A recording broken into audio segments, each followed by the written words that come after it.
Hai semuanya, gimana kabar kalian? Semoga selalu dalam keadaan baik. Jadi welcome back teman-teman di Andi Grayson Channel, dan ini adalah segmen analisa pagi, segmen di mana kita akan mengulas untuk update news dan juga pergerakan dari market, khususnya market Bitcoin. Teman-teman, balik lagi ya, kita akan bahas market teman-teman, mulai dari kalender ekonomi terlebih dahulu. Di perdagangan kemarin kita dapat beberapa data terkait dengan PMI dari beberapa wilayah seperti Uni Eropa, kemudian Inggris, dan juga Amerika Serikat, di mana overall trennya sudah mulai mengalami perbaikan, teman-teman. Dari Inggris, perbaikan terjadi di sektor manufacturing PMI. Dari Amerika Serikat, perbaikan terjadi di manufacturing PMI juga. Kemudian dari Uni Eropa, datanya cukup mix, ada yang naik, ada yang turun, tapi overall masih terbilang bagus, teman-teman. Nah, kemarin dari data China itu memberikan impact yang sangat luar biasa terhadap market. Beritanya Cina itu melakukan pemangkasan untuk bank reserve ratio mereka sebanyak 0,5 basis point. Dan dengan ini bisa meningkatkan, bisa boosting ekonomi Cina, teman-teman. Jadi Bank Sentral Tiongkok bulan depan akan memangkas jumlah cadangan yang harus dipertahankan oleh bank. Jadi kemarin pengumumannya, dan baru akan mulai dipangkas di bulan depan. Sebuah langkah yang merupakan bagian dari upaya meningkatkan pertumbuhan karena investor merasa buruk terhadap prospek perekonomian terbesar kedua di dunia tersebut. Pemotongannya sebesar 0,5 poin persentase pada rasio cadangan wajib Bank Rakyat Tiongkok yang diumumkan oleh Gubernur PBOC Pen Gongsheng pada hari Rabu kemarin. Dan juga mereka akan menyuntikkan likuiditas sebesar 1 triliun renminbi atau sekitar 140 miliar US dollar ke dalam sistem keuangannya. So, kemarin ada good news. Mungkin market kripto teman-teman perhatikan ada ngepump, yaitu mungkin disebabkan karena sentimen positif dari market Asia. Makanya market kemarin naik di pagi hari ya, tapi menjelang sore udah mulai banyak yang taking profit. Itu dari kalender ekonomi, dan di perdagangan hari ini kita akan dapat beberapa news. Salah satunya news yang penting itu adalah interest rate decision, keputusan suku bunga dari Uni Eropa yang akan kita dapatkan jam 10.15 malam, jam 8.15 malam waktu Indonesia Barat. Kemudian juga akan ada data soal core durables good dari Amerika Serikat, ada continuing jobless claim, lalu ada GDP untuk Amerika Serikat. Dari data-data ini akan mempengaruhi pergerakan dari US dollar dan juga mata uang di negara lain juga, teman-teman. So, tetap berhati-hati sama kondisi market saat ini. Teman-teman, ini aku dapat data dari apa namanya ini, Visual Capitalist. Dia bikin semacam riset gitu. Sebenarnya negara penguasa mining terbanyak itu apa sih, teman-teman? Dan di sini dari datanya menunjukkan bahwa top 10 Bitcoin mining countries dan juga renewable electric mix itu adalah Amerika Serikat. Amerika Serikat menguasai 37,8% dari total miners, di mana 22,5%-nya itu menggunakan green energy. Lalu disusul oleh China. China menguasai sampai 21,1% untuk para miners, teman-teman. Dan 30,2% itu menggunakan green energy. Negara ketiga ternyata adalah Kazakhstan. Berikutnya disusul oleh Kanada, Rusia, Germany, Malaysia, Irlandia, Singapura, Thailand, dan juga negara-negara yang lain, teman-teman. Jadi bisa dibilang adopsi paling besar itu masih berfokus di Amerika Serikat. Tapi negara-negara Asia ini sudah mulai masuk sebagai salah satu kandidat miners terbesar buat kedepannya. Indonesia kapan nyusul? Oh, Indonesia katanya masalah di listrik karena mahal. Ya itulah, teman-teman. Kemudian JP Morgan downgrades Coinbase. Jadi ini berita terkait dengan pesimisnya kondisi dari JP Morgan melihat penjualan Bitcoin ETF yang tidak sesuai dengan ya prediksi ya. JP Morgan menurunkan peringkat Coinbase dengan alasan peluncuran Bitcoin ETF yang mengecewakan. Analis mempertahankan target harga sekitar $80 meskipun ada penurunan peringkat. Jadi ini ya pesimis dari apa namanya dari JP Morgan, teman-teman. Analis JP Morgan menurunkan peringkat Coinbase menjadi underweight atau kekurangan berat badan. Kurus ya teman-teman. Saham sebelumnya netral. Analis mengatakan bahwa meskipun mereka melihat Coinbase sebagai bursa Amerika Serikat yang dominan dalam ekosistem kripto, mereka khawatir bahwa katalis yang mendorong Bitcoin ke level tertinggi yang belum pernah terjadi pada hampir 2 tahun tidak akan bertahan lama. Katalis dalam ETF Bitcoin telah mendorong ekosistem keluar dari musim dingin yang mengecewakan para pelaku pasar.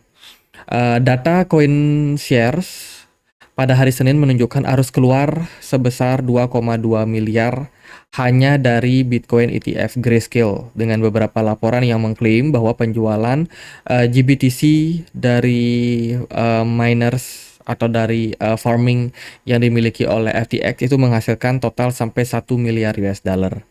Nah, Coinbase ini kan tidak hanya bertindak sebagai exchange ya, dia juga bertindak sebagai custody. Makanya JP Morgan melihat, wah pesimis nih, banyak orang yang jualan, terutama dari Grayscale. Jadi kurang lebih kayak gitu. Kemudian Cathie Wood justru melihat bahwa posisi sekarang, aksi jual sama sekali tidak mengganggu sudut pandang dari mereka, ARK Invest, teman-teman. Bitcoin adalah tetap menjadi salah satu investasi penting dalam hidup mereka ya, meskipun memang ada terjadi sell off terkait dengan beberapa produk ETF. Tapi ARK Invest masih tetap sustain, masih tetap percaya bahwa masa depan kripto masihlah bagus untuk kedepannya. Kemudian berita yang lain datang dari SEC yang melakukan delay untuk timeline untuk BlackRock yang pengen meluncurkan Ethereum ETF spot pada bulan Maret. Jadi ini berita ya penundaan, bisa dibilang seperti itu ya teman-teman, dimana penundaannya akan berdampak juga dengan kondisi sentimen yang ada di market kripto. Komisi Sekuritas dan Bursa menunda garis waktu pengambilan keputusan atas proposal BlackRock untuk spot Ethereum ETF teman-teman dalam perdagangan bursa hingga Maret. Jadi Maret mungkin baru akan dapat approval atau rejection. Ya kita nggak tahu apakah di approve atau reject untuk Bitcoin spot dari Ethereum ini. Sorry, Ethereum spot ETF. Oke teman-teman, ini ada berita terbaru juga datang dari Sui. Kabarnya baru berpartner sama Alibaba Cloud. Ya, di balik project dari Sui sendiri, dia diam-diam mengajak Alibaba untuk berpartner. Alibaba sendiri adalah salah satu perusahaan yang mirip seperti Amazon, teman-teman. Dia perusahaan yang basisnya memang di Asia, China, Korea. Jadi ini adalah semacam kekuatan baru untuk Sui secara fundamental di kawasan Asia ya, karena dia sudah join dengan Alibaba Cloud. Tentunya ekosistem daripada Sui akan semakin kuat, fundamentalnya, infrastrukturnya juga akan semakin bagus. Banyak juga teman-teman yang minta dibahas untuk Ondo Finance. Kita sih sebenarnya sudah bahas Ondo Finance jauh sebelum Ondo Finance listing, tapi mungkin ada beberapa penambahan yang aku bisa sampaikan. Ondo Finance saat ini merupakan salah satu proyek RWA yang menurut saya paling keren dibandingkan semua proyek yang lain.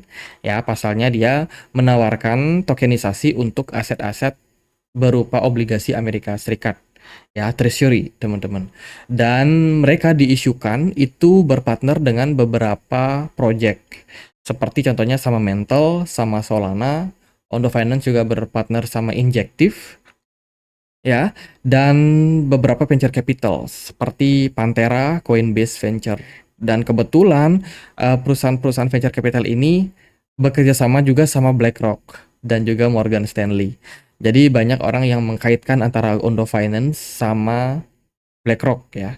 Jadi ya tujuannya untuk apa kurang tahu, mungkin untuk pom-pom harga juga biar banyak orang yang FOMO. Tapi apapun itu, Ondo Finance memang sudah terbukti merupakan sebuah project RWA jauh sebelum tokennya listing. Jadi bisa dibilang ini adalah salah satu project yang teman-teman wajib pantau. Apalagi dia baru listing kemarin di Coinbase ya. Jadi pembungkus token ETF Treasury Amerika Serikat jangka pendek BlackRock membungkus pasar uang BlackRock dengan membeli atau dijadikan sebagai sebuah token. Ini cara alternatif dibandingkan dengan menggunakan stablecoin secara tradisional. Jadi investasi mereka di Ondo atau dengan proyek tokenisasi itu dianggap sebagai salah satu cara yang lebih baik, teman-teman. Jadi ini berita yang bagus sebenarnya untuk Ondo Finance. Oke, teman-teman, mari kita lihat ya gimana pergerakan dari market setelah kemarin ada narasi yang positif dari China. Kemudian juga beberapa sentimen-sentimen yang ada pada market. Teman-teman, dari posisi indeks dolar di perdagangan kemarin ada mengalami penurunan.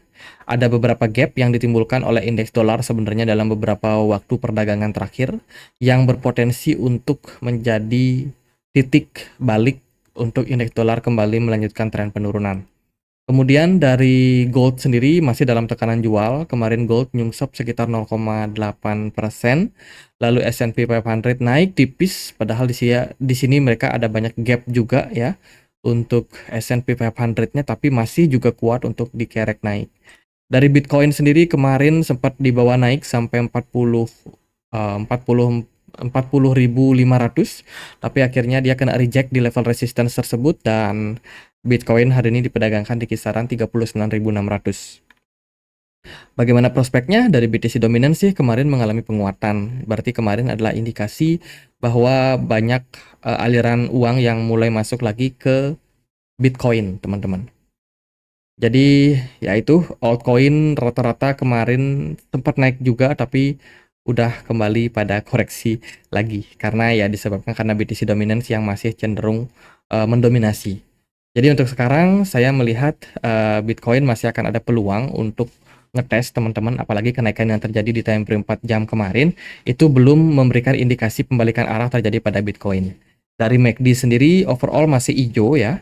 Masih cukup bagus, teman-teman. Harapan kita adalah masih ada tren kenaikan lanjutan terjadi pada Bitcoin untuk jangka waktu pendek. Dari segi smart money masih kosong, belum terdeteksi. Jadi ini potensinya lebih beresiko. Artinya spekulasi buy mungkin bisa saja pada Bitcoin. Tapi menurut saya yang paling penting dari narasi semua ini adalah narasi di hari esok ya, karena besok ada data soal PCE inflation dari Amerika Serikat. Kemungkinan nih market masih pada wait and see, pengen melihat dari data-data ekonomi terlebih dahulu. Itu teman-teman. Tapi kalau outlook saya pribadi, saya melihat pergerakan Bitcoin masih akan ada potensial untuk dibawa naik dulu setidaknya jangka pendek. Mungkin untuk target-targetnya semoga bisa melampaui 40.500 ya, semoga seperti itu teman-teman. Karena melihat penurunan yang sudah terjadi pada Bitcoin kurang lebih 7 hari terakhir, saya rasa udah ada momentum atau udah ada peluang untuk Bitcoin kembali retrace, setidaknya mengalami kenaikan jangka pendek before akhirnya mungkin Bitcoin akan kembali ditarik turun lagi, teman-teman. Jadi ya jangka pendek itu untuk melikuidasi banyak yang short di market. Kemungkinan memang ada sedikit kenaikan yang mungkin yang bisa terjadi pada Bitcoin dalam jangka waktu pendek. Ya tunggu aja closing time frame daily-nya seperti apa. Overall sih merah ya. Padahal kemarin dia sudah bikin hammer dan harusnya sih ini merupakan indikasi yang positif untuk Bitcoin. Kalau nggak salah sih namanya adalah Morningstar candle atau pattern ya. Jadi kurang lebih seperti ini, teman-teman. Kita udah create satu doji spinning top atau mungkin hammer biasanya muncul ya. Kalau kita bisa dikonfirmasi dengan satu candle hijau, maka itu adalah sentimen yang bagus. Sayang sekali Bitcoin hari ini kelihatan create satu candle merah dan ya kita masih belum dapat closing time frame daily-nya, tapi andai kata menjelang jam 8 waktu Indonesia Barat Bitcoin jam 8 waktu Indonesia Tengah ya, kalau Bitcoin bisa closing dengan candle hijau at least mungkin di kisaran 40.200 lah, itu bisa menjadi narasi yang bagus untuk pergerakan Bitcoin selanjutnya. Tapi kalau dia closing dengan satu candle merah mungkin masih akan ambigu, masih ada ketidakjelasan pada market. Oke, gitu aja buat outlook kali ini untuk Bitcoin. Semoga videonya bisa bermanfaat. Bila mana ada pertanyaan lain, ada koin lain buat dibahas, teman-teman bisa langsung tulis di kolom komentar channel YouTube ini. Thank you banget udah nonton. Kita juga punya komunitas diskusi di Telegram. Untuk linknya ada di kolom deskripsi video ini. Jadi gitu aja, semoga bisa bermanfaat. Akhir kata saya Andri, makasih.